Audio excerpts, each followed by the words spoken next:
Commençons par les bases, voyons ensemble l'architecture type et minimale d'une carte leaflet.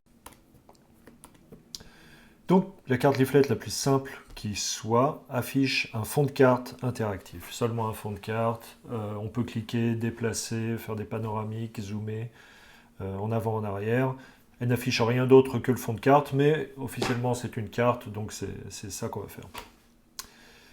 Cette carte peut être établie en 5 étapes. La première, c'est l'établissement d'une structure HTML JavaScript qui est très simple et qui sera vide, donc faire une structure vierge de page HTML contenant du JavaScript. Deuxièmement, l'importation de la bibliothèque de programmation leaflet.js, c'est la bibliothèque de programmation qu'on utilise pour visualiser des cartes en ligne.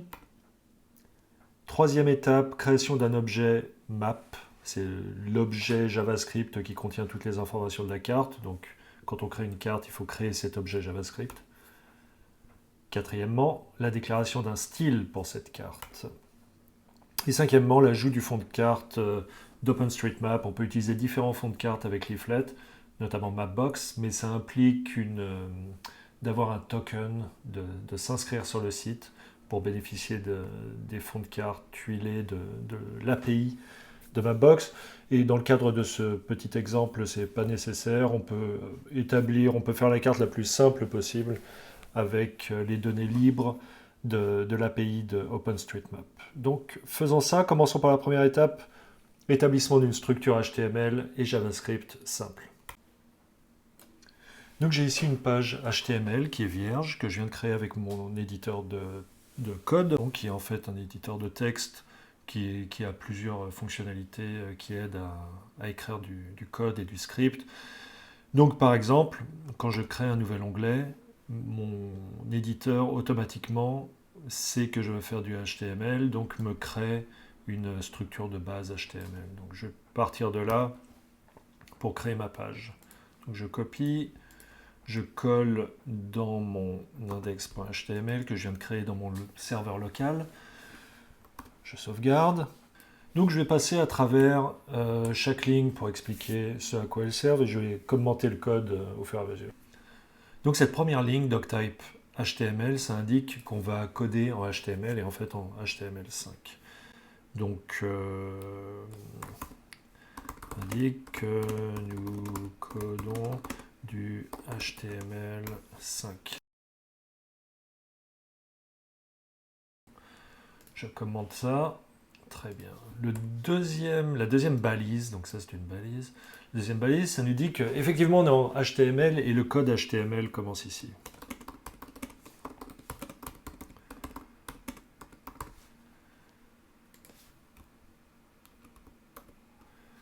Je vais commenter.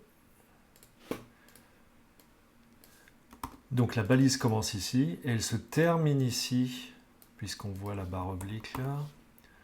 Le code HTML se termine ici. Très bien. Ensuite, l'autre élément, c'est la balise head qui indique tout ce qu'on met comme métadonnées à l'intérieur de la page. Donc je vais le noter ici. Métadonnées de la page. Je mets ça en commentaire.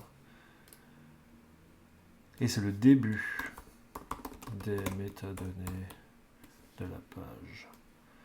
Bien sûr, quand on ouvre une balise, on la ferme. Donc quand on descend le code, on voit qu'elle est fermée ici. Donc je vais le noter ici. Fin des métadonnées de la page. Donc tout ce qui est entre head et barre oblique head, ce sont les métadonnées.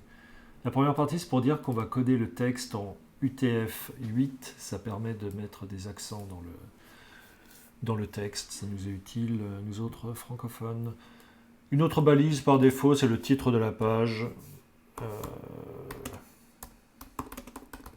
Je vais appeler une page très très simple. Voilà. Ensuite, donc c'est ça, la balise se termine.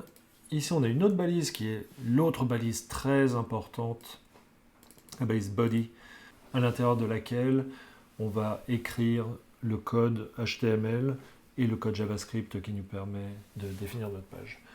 Donc je vais noter ici début de... Oula. de la balise body. Je vais commenter ça. Je copie, je colle. Donc ça, c'est pas nécessaire au code, évidemment, c'est que des commentaires. Tout ce qui est en gris, là, ce sont que des commentaires qui servent juste à expliquer le code, à bien comprendre et à permettre de le faire réutiliser par quelqu'un d'autre qui souhaiterait coder notre page. Et donc, à l'intérieur de body, on va pouvoir écrire des choses. Écrivons n'importe quoi. Et voyons si cela s'affiche dans notre page. Donc, je sauve avec CTRL-S, commande S sur Mac. Je vais sur ma page. Et donc, ça, c'est le lieu où j'ai enregistré index.html. Je me suis fait un dossier vidéo dans htdocs du serveur local. J'ai fait un sous-dossier qui s'appelle 1 pour la première vidéo. Et quand je clique sur 1, je tombe par défaut sur index.html. J'ai écrit n'importe quoi. Effectivement, on voit écrit ici n'importe quoi. Donc voilà notre page. La deuxième étape, c'était d'importer la bibliothèque de programmation Leaflet. Alors, pour cela, je crée un nouvel onglet. Je cherche Leaflet dans Google. C'est le premier résultat. Donc il y a des exemples, il y a toutes sortes de choses très intéressantes ici. Notamment quand on a besoin de la documentation, c'est ici qu'on la trouve. Il y a toutes les références pour toutes les fonctions Leaflet. Mais pour l'instant, on veut juste importer notre carte. Donc je vais d'abord cliquer sur Download.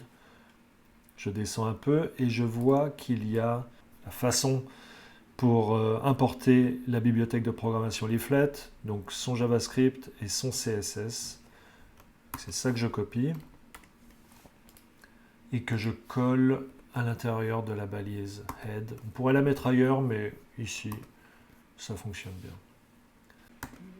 Je fais refresh, rien ne se passe puisque on a juste importé la bibliothèque et on n'a pas encore affiché la carte. Donc la prochaine étape, c'est de créer un emplacement où on pourra mettre notre carte en HTML. Donc HTML, le navigateur, quand il interprète le script HTML, il a besoin de savoir où la carte va se trouver. On crée une balise qui s'appelle div et on lui donne une identification, on donne un nom à la carte à laquelle on se référera plus tard. Ça, c'est la première étape. La deuxième étape, c'est de commencer le script JavaScript. Pour ça, on entre simplement balise script à l'intérieur de body, donc ce qui sera interprété par la carte. J'écris script et à l'intérieur de ces balises, tout sera interprété comme du JavaScript. D'ailleurs, je vais mettre un commentaire ici. Qu'est-ce que je vais écrire? Div, donc emplacement de notre carte, très simple, très bien. Donc là, on est en HTML. Oh, pardon, le script ne va pas ici, il va à l'intérieur de la balise body. Et donc, à l'intérieur de ça, c'est une balise, donc début du code JavaScript.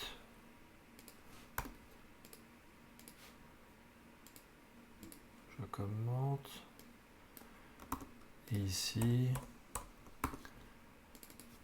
fin du code JavaScript. Donc, tout ce qui est entre ces balises script, ce sera du JavaScript. C'est plus du HTML, c'est du JavaScript. Donc, les règles changent. Par exemple, quand je vais faire un commentaire, le code pour les commentaires en HTML, c'est supérieur, point d'exclamation, moins, moins, le commentaire, et ensuite moins, moins, signe supérieur. Mais en JavaScript, c'est différent. C'est 2 barres obliques, comme ça. Donc ça nous montre qu'on n'est plus dans le même environnement de programmation. En dehors de script, on est en HTML, et à l'intérieur de script, on est en JavaScript. Et il s'avère que notre carte, la plupart des mécanismes de notre carte sont programmés en JavaScript, donc c'est ça que l'on fait. Donc l'étape suivante, c'est de créer un objet carte en JavaScript, avec Leaflet.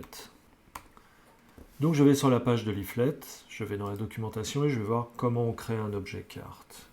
Donc ça commence bien, je vois que la première fonction qui est expliquée dans la doc, c'est la fonction map. Donc je descends un peu, je regarde. Comment initialiser une carte? Initialize the map on the map div. Donc ça, c'est le div qu'on vient de créer. Nous, on l'a appelé autrement, donc il faudra le changer. With a given center and zoom level. Donc, je peux récupérer ce bout de code et ça va me créer, ça va initialiser mon objet carte. Je copie, en fait, je copie aussi le commentaire. Je copie et je colle à l'intérieur de script des balises de script parce qu'on est en JavaScript. Donc voilà, j'initialise la carte on the map div. Mais vous voyez, moi, mon div ne s'appelle pas carte, s'appelle pas map, il s'appelle carte. Donc je copie ça, je le colle ici et ça va créer l'objet, ça va connecter l'objet map, la fonction map, à carte ici. Ça c'est le centre, je vais le mettre à l'intersection de l'équateur et du méridien de Greenwich. Je vais mettre un niveau de zoom très éloigné. Je fais sauvegarder et je vais voir ce qui se passe dans ma page. Il ne se passe rien du tout. Je vais ouvrir la console pour voir s'il y a des erreurs. Il n'y a pas d'erreur, mais ça n'affiche rien parce qu'on n'a pas connecté cet objet carte à un fond de carte. Donc c'est ce qu'on va faire tout de suite.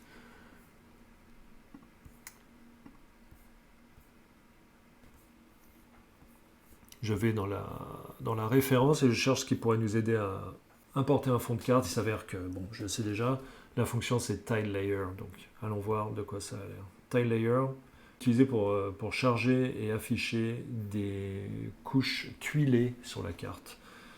Notez que la plupart des serveurs de tuiles ont besoin d'une attribution, c'est-à-dire de citer la source. Ce qu'on peut faire sous Layers, ça nous indique comment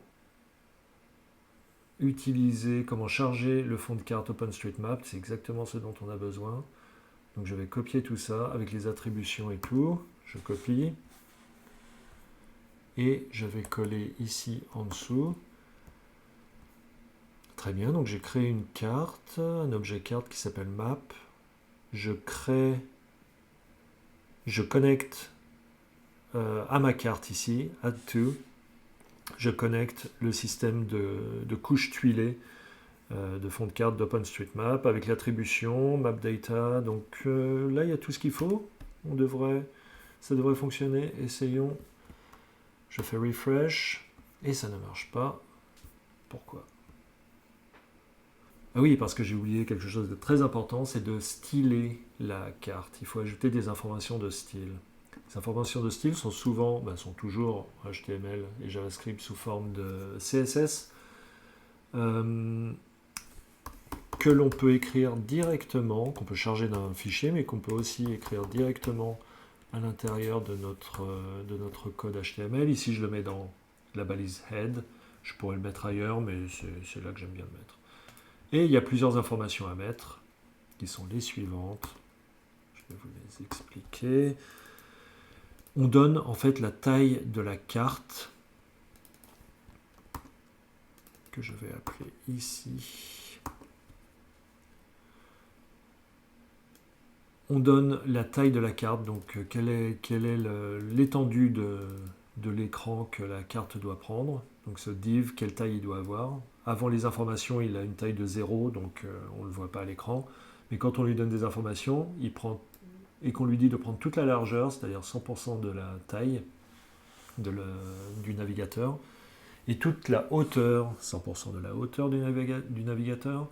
Ensuite, on donne des informations sur genre des informations de marge ou des choses comme ça pour HTML.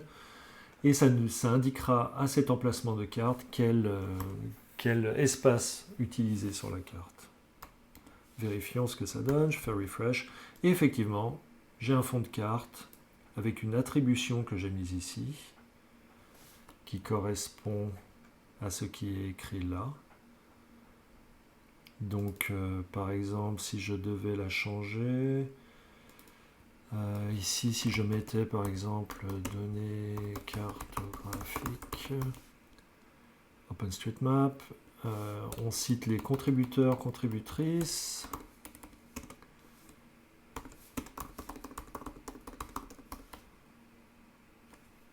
Je sauvegarde, je regarde ici, voyons si ça change là. Et effectivement, oups, j'ai mis un espace en trop. Données cartographiques. Refresh. Ok. Leaflet, données cartographiques OpenStreetMap, contributeurs et contributrices, etc. Donc voilà mon fond de carte le plus simple possible. Je peux zoomer, dézoomer. Si je change les informations ici, par exemple si je dis que je ne veux que ça utilise que 50% en largeur et 20% en vertical, que je sauvegarde, si je retourne ici et que je rafraîchis ma page, j'ai effectivement 50% de la page qui est utilisée en largeur et 20% en vertical. Donc c'est à ça que servent les informations de style. Voilà notre carte, c'est tout pour cette vidéo.